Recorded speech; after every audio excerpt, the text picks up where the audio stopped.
को जलाया, कुरान को जलाया, हदीस को जलाया। उन तमाम मस्जिदों में जाकर विनय दुबे अपनी तरफ से सैकड़ों कुरान हदीस की किताबें भेंट कर कर अपने सनातन तरफ पे, अपने जो सनातनियों की तरफ से जो गलती है उसकी माफी वहां पर जाकर मांगेगा। दोस्तों, मैं अख्तर हुसैन हूं और आप हैं इस वक्त मेरे साथ न्यूज दिल से भारत पर। रामनवमी का जो पावन पर्व बीता है, उस पावन पर्व के बारे में सोचकर बिहार के लोगों के रोंगटे खड़े हो जाते हैं। बिहार शरीफ और सासाराम में क्या हुआ वो पूरे भारत ने, पूरी दुनिया ने देखा है। राम के नाम पर जो उपद्रव किया गया, राम के नाम पर जो आतंक मचाया गया, उसका मंजर आपकी आंखों के सामने है। मस्जिद के सामने जुलूस को रोक करके वहां पे गाने बजाना, लोगों को उत्साहित करना और उसके बाद मस्जिद के ऊपर चढ़ के उसके गुम्बद को तोड़ना, पूरी मस्जिद में आग लगाना, इंसानियत को कलंकित करने वाला काम किया है रामनवमी के जुलूस में आए हुए फर्जी राम भक्तों ने। कहा जाता है मर्यादा पुरुषोत्तम राम, जिनकी कस्में पूरी दुनिया खाती है, उनकी मर्यादा की, राम की मर्यादा को नीलाम कर दिया ये फर्जी राम भक्तों ने। जो मदरसा लोगों को तालीम देने के नाम पर जाना जाता था, जहां पे 4500 किताबें थी, उन सभी किताबों को आग के हवाले कर दिया गया, उनको फूंक दिया गया, उनको जला दिया गया। ऐसे तमाम मंजर बिहार और भारत के कई राज्यों में आपको देखने को मिले। मर्यादा पुरुषोत्तम राम की गरिमा को ऐसे ठेस पहुंचाएगा कोई, शायद कभी किसी ने सोचा नहीं था। इनको यह लगा कि अगर हम मदरसे के सामने खड़े होकर मुजरा करेंगे, मुसलमानों को प्रताड़ित करेंगे, उनकी हत्या करेंगे, रामनवमी के नाम पे जुलूस निकाल के हम आतंक फैलाएंगे तो हमें कोई रोकेगा नहीं। लेकिन ऐसा नहीं है। राज्य की सरकारें जरूर इस पे काम करेंगी, जरूर इस पे एक्शन लेंगी और अपराधियों को आज नहीं तो कल सजा जरूर मिलेगी। लेकिन अपराधियों से पहले भारत के एक सोशल एक्टिविस्ट विनय दुबे ने कहा, और उन्होंने क्या कहा है मैं चाहता हूं कि पहले आप उसको सुन लें। मैं आज एक घोषणा करने जा रहा हूं। बहुत जल्द मैं नालंदा, बिहार शरीफ, सासाराम और रोहतस पहुंचूंगा। वहां पर जिन जिन मस्जिदों में मेरे सनातन परिवार के लोगों ने घुसकर आगजनी की, किताबों को जलाया, कुरान को जलाया, हदीस को जलाया, उन तमाम मस्जिदों में जाकर विनय दुबे अपनी तरफ से सैकड़ों कुरान हदीस की किताबें भेंट कर कर अपने सनातन तरफ पे, अपने जो सनातनियों की तरफ से जो गलती है उसकी माफी वहां पर जाकर मांगेगा।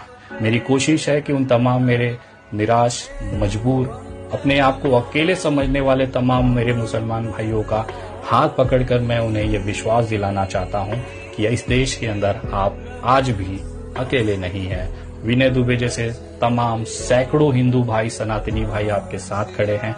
आपको निराश होने की जरूरत नहीं है। मेरे ही समाज के कुछ ऐसे, मेरे सनातन के कुछ ऐसे नफरतबाज लोग भी हैं इस धरती पर जो आपकी तबाही का इंतजार कर रहे हैं। उसके सामने एक पहाड़ सा हुजूम ऐसे भी सनातनियों का है जो आपके साथ, आपके दुख में, आपके सुख में कंधे से कंधा मिलाकर खड़ा हुआ है।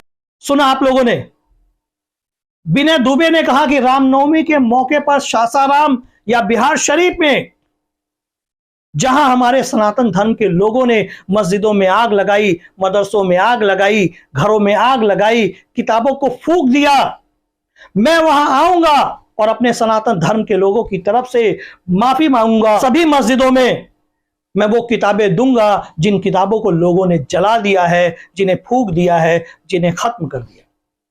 नफरतबाजों को सीख लेनी चाहिए कि अगर तुम नफरत फैलाने का काम करोगे तो भारत का एक बेटा विनय दुबे इस नफरत को मिटाने के लिए, वो तुम्हारे गुनाहों को खत्म करने के लिए, तुम्हारे हक में माफी मांगने के लिए, उन किताबों को फिर से लाने के लिए वो बिहार आएगा और भारत का जो नारा है उस नारे को बुलंद करेगा और आपसी एकता, आपसी सौहार्द को बनाएगा। तुम चाहे लाख कोशिश कर लो, उसे मिटा नहीं सकते, क्योंकि वो भी ब्राह्मण समाज का है, लेकिन उसके दिल में हिंदुस्तान बसता है, भारत बसता है, गंगा जमनी तहजीब बसती है, आपसी मेल मोहब्बत बसता है, लोगों का सुख दुख बसता है, लोगों के लिए लड़ता है, वो सच्चाई बोलता है और भारत को एक और नेक करने की कोशिश करता है। तो नफरत फैलाने वालों, अंधभक्तों और फर्जी राम भक्तों, गुनाह तुमने किया, लेकिन माफी मांगने एक ऐसा बेटा आ रहा है जो सभी धर्म के लोगों का चहीता है, विनय दुबे। तो न्यूज दिल से भारत विनय दुबे और उनकी पूरी टीम को दिल से सलाम करता है कि आप ऐसे ही भारत में एकता और अखंडता को बनाने के लिए काम करते रहिए। इन्हीं में से एक हैं बनारस वाले मिश्रा जी। वो भी बड़ी ईमानदारी के साथ देश को जोड़ने का काम करते हैं, बड़ी ईमानदारी के साथ हिंदू मुस्लिम एकता को मजबूत बनाते हैं। और अभी कुछ दिनों पहले उन्होंने बनारस में कुरान शरीफ और गीता एक साथ रख के लोगों को दिया। उन्होंने भी पैगाम दिया कि बिना हिंदू और बिना मुसलमान के ये मुल्क नहीं चल सकता। दोनों एक दूसरे के पूरक हैं, दोनों एक दूसरे के साथी हैं, दोनों एक दूसरे के भाई हैं।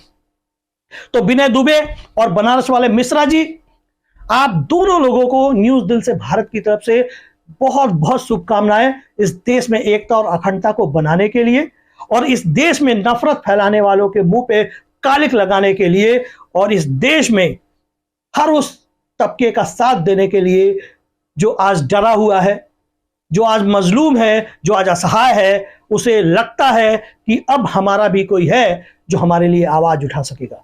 तो न्यूज दिल से भारत आपको बहुत बहुत बधाई देता है और आशा है कि आप ऐसे ही हमारी देश की एकता और अखंडता को बनाए रखेंगे और आखिरी दम तक, आखिरी सांस तक हम और आप मिल करके इस देश के हित में, इस देश के हक में लड़ते रहेंगे।